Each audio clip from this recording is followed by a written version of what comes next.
I'm like really shy sometimes when it comes to singing. You'd think I'd be used to it because like growing up I was in a youth group like thing for church, and I sang My Chains Are Gone in front of everybody in the church by myself. And I also did At the Foot of the Cross by myself in front of everybody. I'm from Des Moines, Iowa. I grew up a lot with my grandma and stuff, and because she was pretty much my foster parent, you know, my mom was kind of psychotic when I was little. My dad didn't have the best choice in females after that, here and there, when they would split up and get back together or whatever. Me and my grandpa got along really well. My grandpa and I felt like I could talk to him about anything pretty much. I mean, I didn't really know him like at first, like till I got like, you know, like 6 or 7-ish. And I felt like, you know, he was like pretty much a dad to me when my dad wasn't there. Like I could talk to him about anything.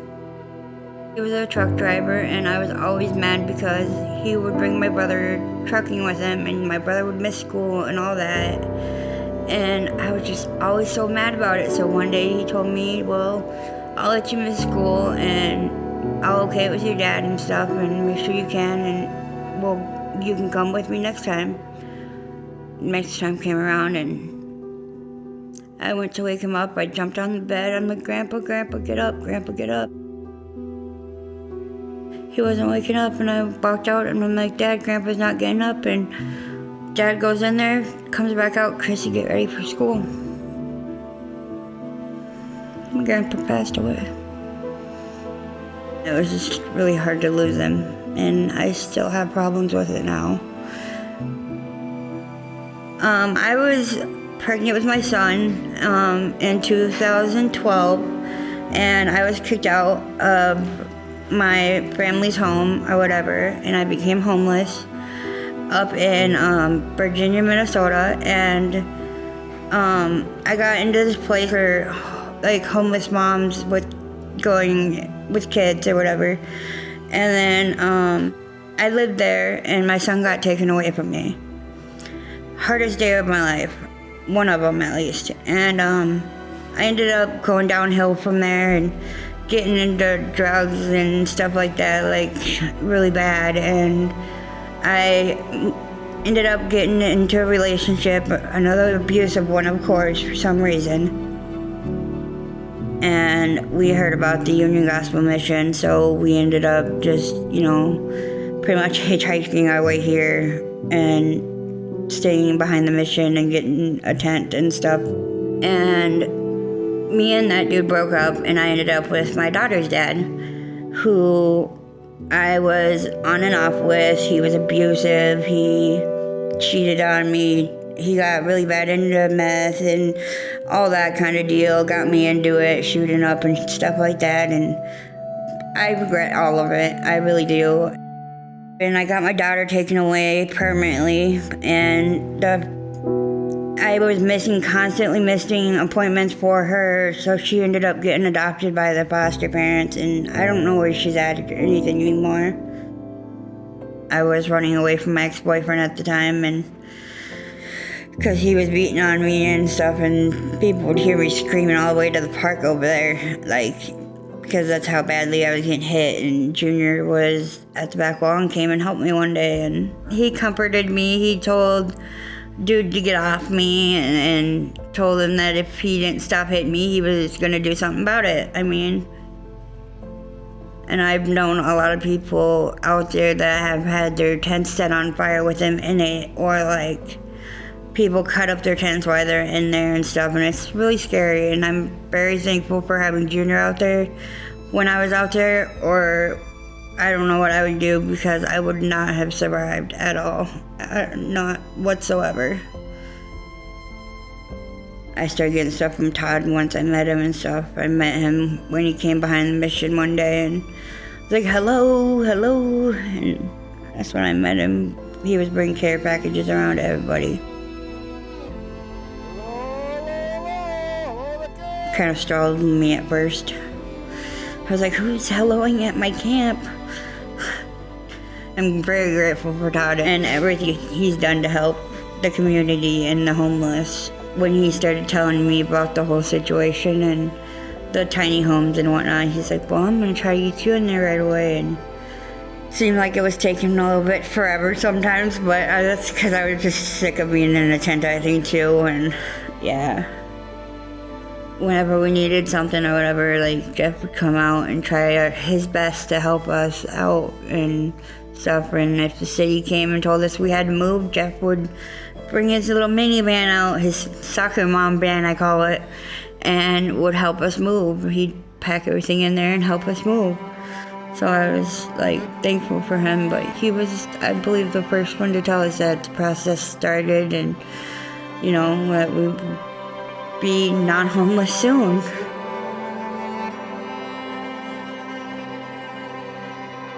I was kind of like in disbelief at first in a way, but like happy, kind of like sad because I couldn't believe, like, you know, it was actually happening.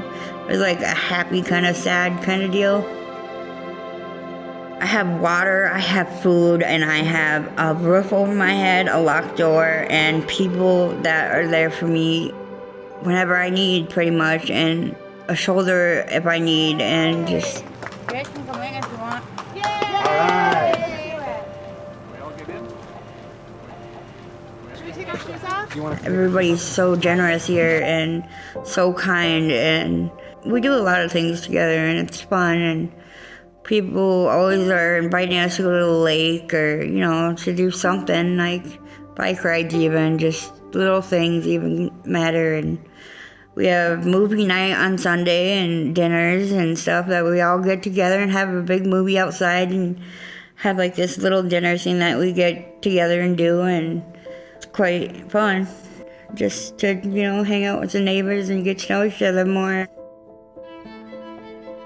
Meredith she's like the mom of the place in a way. She tries to be there for everybody and anybody that she can and be supportive, and she has the most cutest four little kids that come around all the time and try to play, and they're obsessed with me and Junior all the time. I'm picking on her, it's so fun. Ran up to her car window one day, I'm like, rah! And she's like, rah! Threw her papers inside her car.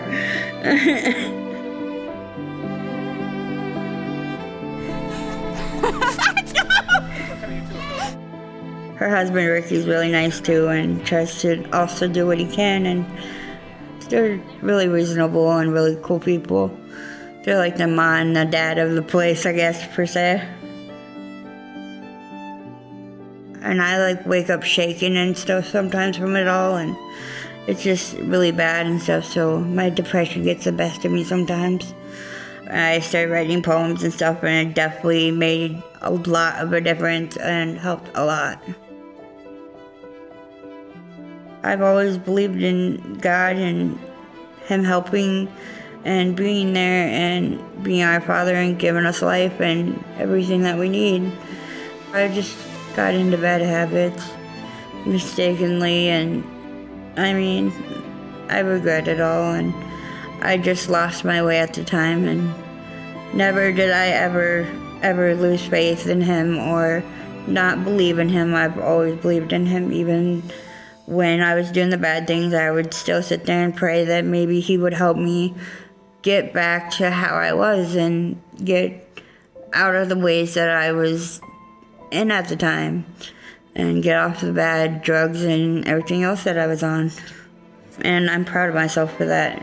Junior tells me all the time how proud of me he is too.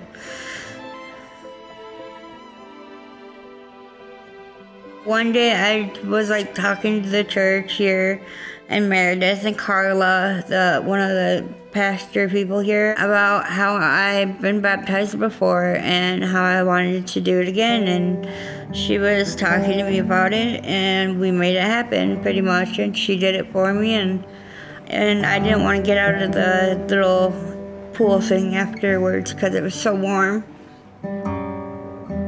It was like everything was washed away, and I was forgiven for everything that I've done. And like I was given another chance at doing things right, maybe. I really would want to be able to have a part of my kid's life eventually, even though I can't now. So I hope one day that Lord Jesus Christ just helps me, be able to see him again and get to know him, and hopefully they will forgive me for everything and let me be a part of their life. I think about the years I spent just passing through. I'd like to have the time I lost and give it back to you. You just smile and take my hand. You've been there, you'll understand. It's all part of a grander plan that is coming true. Every long lost dream led me to where you are. Others who broke my heart, they were like northern stars, pointing me on my way into your loving arms. This much I know is true, that God bless a broken road led me straight to you. If you're homeless and stuff, just remember like God's there for you and that he will lead you in the right direction, that he will forgive you for anything that you have done out there. He is always going to be there for you, and that you can make the right choices, because I was out there for that long and I did it.